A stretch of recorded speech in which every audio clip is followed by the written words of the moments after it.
ಸಂಕ್ಷಿಪ್ತ ನಡೆದ ಘಟನೆ ಎಲ್ಲವನ್ನೂ ನಾನು ನೋಡಿದ್ದೀನಿ, ಎಲ್ಲ ವಿವರಿಸಿದ್ದಾರೆ. ಸುಮಾರು 10 ಗಂಟೆ ಸುಮಾರು, ಬಹಳ ತಡರಾತ್ರಿನೂ ಅಲ್ಲ. ಅವನು ಈ ಎತ್ತರ ಸ್ಥಳದಲ್ಲಿದೆ, ಏನೋ ರಸ್ತೆ ಪಕ್ಕದಲ್ಲಿದೆ ಅಂತಲ್ಲ, ಎತ್ತರ ಸ್ಥಳದಲ್ಲಿದೆ. ಗೇಟ್ ಹಾಕಿತ್ತು, ಗೇಟನ್ನು ತೆಗೆದು ಒಳಗಡೆ ಬಂದು ವಿಸರ್ಜನೆ ಮಾಡ್ತಾನೆ ಅಂದ್ರೆ ಪ್ರಜ್ಞಾಪೂರ್ವಕವಾಗಿಯೇ ಮಾಡಿದ್ದಾನೆ. ಪೊಲೀಸರು ಹೇಳದಂತೆ ಯಾವುದೇ ನೆಶೆಯಲ್ಲಿ ಮಾಡಿದ್ದಾರೆ. ಈಗ ನೀವು ಹೇಳ್ತೀರಿ ತಡೆಯಪ್ಪ, ಬೀಗ ಹಾಕಿದ್ರು ಅಂತ ಹೇಳ್ತೀರಾ. ಒಳಗಡೆನೆ ಮಲಗಿದ್ದ, ಪಾನಮತ್ತನಾಗಿದ್ದ ಅಂತ SP ಅವರು ಹೇಳ್ತಾರೆ. ಒಳಗಡೆ ಅದು ತಪ್ಪು, ಅದು ಸುಳ್ಳು. ಅವನು ಇಲ್ಲೇ ಓಡಾಡ್ಕೊಂಡಿದ್ದ.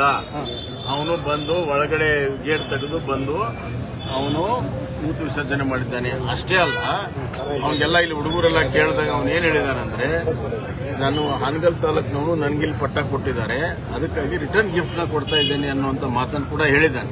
ಇದು ಬಹಳ ಸ್ಪಷ್ಟವಾಗಿದೆ, ಪ್ರಜ್ಞಾಪೂರ್ವಕವಾಗಿ ಬೇಕಂತ ಮಾಡಿದ್ದಾರೆ. ಆಮೇಲೆ ಯಾರು ಹೇಳಿದ್ರೆ ಹಿಂಗೆಲ್ಲ ಮಾಡಬಾರ್ದು, ಇದು ಮಾಡ್ತಾರೆ ಅಂದ್ರೆ ಯಾವೇನು ಮಾಡ್ತಾನ, ಕಾಫಿರ್ ಲೋಕ್ ಯಾಕೆ ಕರ್ತೆ ಅನ್ನುವಂಥ ಮಾತನ್ನು ಹೇಳ್ತಾರೆ. ಎಲ್ಲ ಪ್ರಜ್ಞಾಪೂರ್ವಕವಾಗಿ ಮಾಡಿದ್ದಾರೆ. ಪೊಲೀಸರು ಕೇಸನ್ನ ಸರಿಯಾದ ಸೆಕ್ಷನ್ ಹಾಕಿ ಅವನಿಗೆ ಗುಂಡಾ ಕಾಯ್ದೆಯಲ್ಲಿ ಅವನು ಈ ಜಿಲ್ಲೆ ಬಿಟ್ಟು ಹೊರಗೆ ಹಾಕಬೇಕು. ಯಾಕಂದ್ರೆ ಕೋಮಗಲಭೆಯನ್ನು ಸೃಷ್ಟಿ ಮಾಡುವಂತ ಕೆಲಸವನ್ನು ಮಾಡ್ತಾ ಇದ್ದಾನೆ. ಇದು ಸಣ್ಣ ಕೆಲಸ. ಮತ್ತೆ ನಾವು ಇವತ್ತು ಏನು ಬಂಧನ ಕರೆ ಕೊಟ್ಟಿದ್ದಾರೆ ಇಲ್ಲಿಯ ಸಂಘದವರು ಮತ್ತು ಪ್ರಮೋದ ಮುಕ್ತಲೆಕ್ಕರು, ನಾವು ಬೆಂಬಲವನ್ನು ಕೊಡ್ತಾ ಇದ್ದೇವೆ. ಯಾಕಂತಂದ್ರೆ ಬರೀ ಇದೊಂದೇ ಪ್ರಕರಣ ಅಲ್ಲ. ಸವಣೂರಿನಲ್ಲಿ ಒಬ್ಬ ಮೇಸ್ಟರ್ನ ಬತ್ಲೆ ಮಾಡಿ ಹೊಡೆದ್ರು.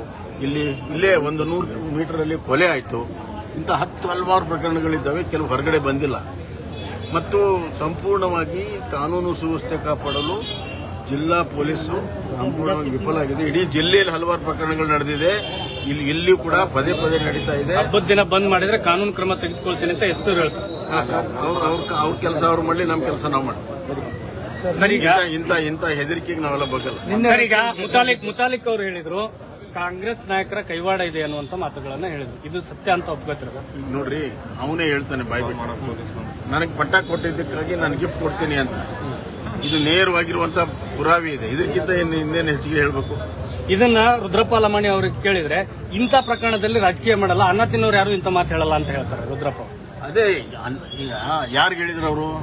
ಏನು ಮುತಾಲಿಕ್ ಅವರು ಹೇಳಿದ್ರಲ್ಲ, ಕಾಂಗ್ರೆಸ್ ನಾಯಕರ ಕುಮ್ಮಕ್ಕಿದೆ ಅಂತ ಕೇಳಿದ್ರೆ ಅವರು, ಅನ್ನ ತಿನ್ನೋರು ಯಾರು ಇಂಥ ಮಾತಾಡಲ್ಲ ಅಂತ ಹೇಳ್ತಾರೆ. ನಾವ್ ಇಂಥದ್ರಲ್ಲಿ ರಾಜಕಾರಣ ಮಾಡಲ್ಲ ಅಂತ. ಅದು ಕಾಂಗ್ರೆಸ್ಸಿನ ಅಧಿಪತನ ತೋರಿಸ್ತದೆ. ಹೋಮ ಸೌಹಾರ್ದತೆ ಕಾಪಾಡುವಂತ ಜವಾಬ್ದಾರಿ ಇರುವಂತಹ ಮಂತ್ರಿ ಈ ತರ ಹೇಳುವಂತಹದ್ದು, ಅವನು ಈ ಜಿಲ್ಲೆಯ ಶಾಂತಿ ಕಾಪಾಡಲು ಸಾಧ್ಯ